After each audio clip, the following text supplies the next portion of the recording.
जय मसीह की। आज हम एक बहुत ही गंभीर और जरूरी विषय पर बात करने वाले हैं, व्यभिचार यानी एडल्ट्री, और वो भी मसीह जीवन में। हो सकता है आप सोचें, भला एक मसीह जो बाइबल को जानता है, जो परमेश्वर से प्रेम करता है, वो ऐसा पाप कैसे कर सकता है। लेकिन सच यही है कि कई मसीही लोग, यहाँ तक कि पास्टर, सेवक, विश्वासी इस पाप में गिरते हैं। तो आज के इस वीडियो में हम देखेंगे 7 कारण कि क्यों एक मसीही इस पाप में गिरता है, और साथ ही हम देखेंगे कि कैसे हम इस विनाशकारी पाप से खुद को बचा सकते हैं। तो आइए शुरू करते हैं। सबसे पहला कारण, आत्मिक जीवन की कमजोरी। बाइबल कहती है जो खड़ा है वो सावधान रहे कि गिर ना जाए। 1 कुरिन्थियन 10:12। बहुत बार जब एक मसीही का प्रार्थना का जीवन कमजोर हो जाता है, बाइबल नहीं पढ़ता, वचन नहीं सुनता, फेलोशिप से कट जाता है, तो उसका मन धीरे धीरे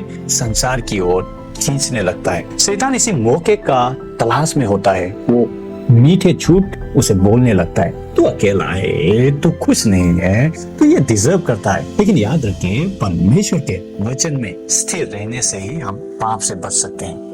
तो उपाय है, हर दिन प्रार्थना करें, वचन सुने, पढ़े और अपने जीवन में आत्मिक अनुशासन बनाए रखें। 2 नंबर के कारण, पति पत्नी के बीच दूरी। कई बार पति पत्नी के बीच प्यार, बातचीत और समझदारी कम हो जाती है। एक दूसरे से बात नहीं करते, अपने भावनाएं नहीं बताते और धीरे धीरे मन में दूरी आ जाता है।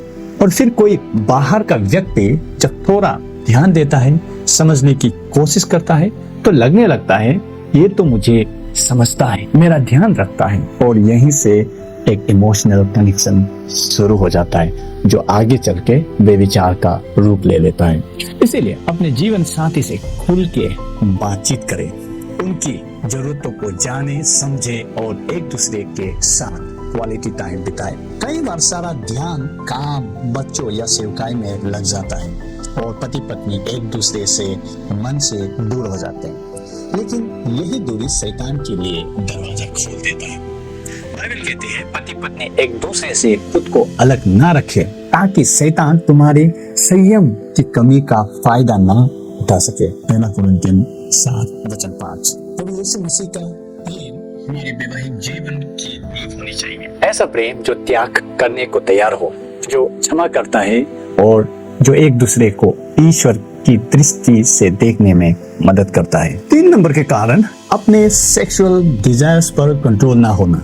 प्रभु यीशु मसीह कहते हैं, यदि तुम एक स्त्री को लालसा की दृष्टि से देखते हो तो तुमने पहले ही मन में उससे व्यभिचार कर लिया है। Matthew chapter 5:28। और ये बात जो है स्त्रियों पर भी लागू होता है।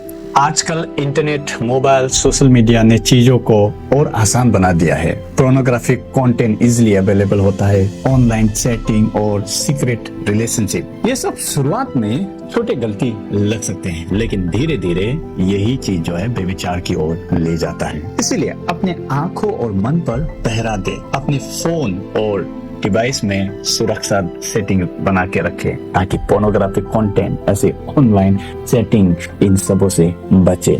जरूरत हो तो विश्वासी मित्र को अकाउंटेबल भी बनाए। याद रखें, पवित्र आत्मा का एक फल सेल्फ कंट्रोल भी है। 4 नंबर का कारण, मैं कभी ऐसा पाप नहीं करूंगा। ये सोच सबसे बड़ा खतरा है। कुछ मसीही सोचते हैं, मैं तो कभी ऐसा पाप नहीं करूंगा, मैं तो आत्मिक हूँ। लेकिन इस मामले में खुद को ज्यादा भरोसा करना एक खतरनाक बात हो सकती है, जिसके कारण कई बार आप सतर्क नहीं होते और पाप चुपचाप करीब आ जाता है। वचन हमें चेतावनी देते हैं, जो खड़ा है वो सावधान रहे कि वो कहीं गिर ना जाए। और साथ ही पौलुस कमांड करते हैं, flee from sexual immorality, 1 Corinthians chapter 6:18। तो इसीलिए नम्र बनिए, अपनी कमजोरियों को जाने और कभी खुद को इस मामले में स्ट्रॉन्ग ना समझे। जहां भी टेम्पटेशन हो भाग जाए, जैसे हम ओल्ड टेस्टामेंट में जोसेफ को भागते हुए देखते हैं। 5 नंबर का कारण, अकेलापन और भावनात्मक कमजोरी। कुछ मसीह लोग अपने दर्द, अपनी थकावट और अकेलेपन से जूझ रहे होते हैं। कभी काउंसलिंग नहीं लेते, कभी किसी से बात नहीं करते, और फिर इमोशनल वल्नरेबिलिटी में कोई उनका सहारा बन जाता है।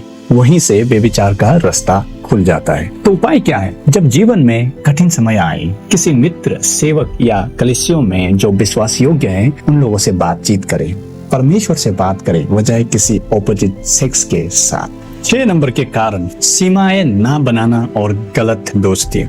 बहुत से व्यभिचार वहाँ शुरू होते हैं जहाँ हम सोचते हैं ये तो बस दोस्त है, लेकिन जब आप किसी ऑपोजिट जेंडर के व्यक्ति के साथ बार बार मिलते हैं, निजी बातें साझा करते हैं, अकेले समय बिताते हैं, तो वो इनोसेंट फ्रेंडशिप एक इमोशनल अफेयर बन जाता है। इसीलिए वचन हमें चेतावनी देती है, बुरे साथी अच्छे चरित्र को बिगाड़ते हैं। 1 कोरिन्थियन चैप्टर 15 वर्स 33। इसलिए दायरे बनाइए, एक सीमा तय करें कि किससे कितनी नजदीकी होनी चाहिए। 7 नंबर के कारण आत्मा के बजाय शरीर के अनुसार चलना।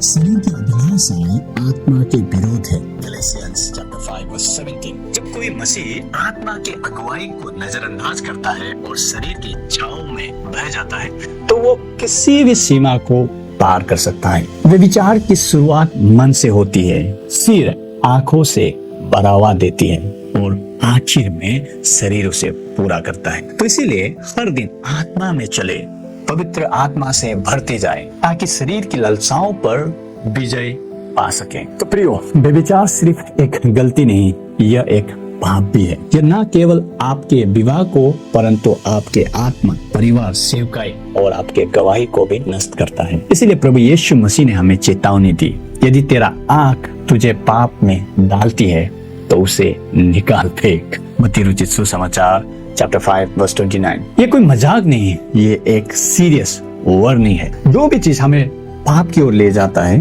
उसे हमें अपने से दूर करना है। तो अंत में यही कहूंगा, जितना हम प्रभु के करीब होंगे उतना हम पाप से दूर होंगे। जितना हम प्रभु से दूर जाएंगे उतना ही पाप के करीब जाएंगे। तो धन्यवाद इस वीडियो को अंत तक देखने के लिए। यदि यह वचन आपको ब्लेस्ड करता है, एजुकेट करता है, तो प्लीज इस वीडियो को लाइक करें, शेयर करें और कमेंट में हमें ये भी बताइए कि और कौन से कारण हो सकते हैं जिससे एक मसीही व्यभिचार में गिरता है। तो फिर मिलते हैं अगले वीडियो में। अपना ख्याल रखें। प्रभु आपको आशीष दे। धन्यवाद।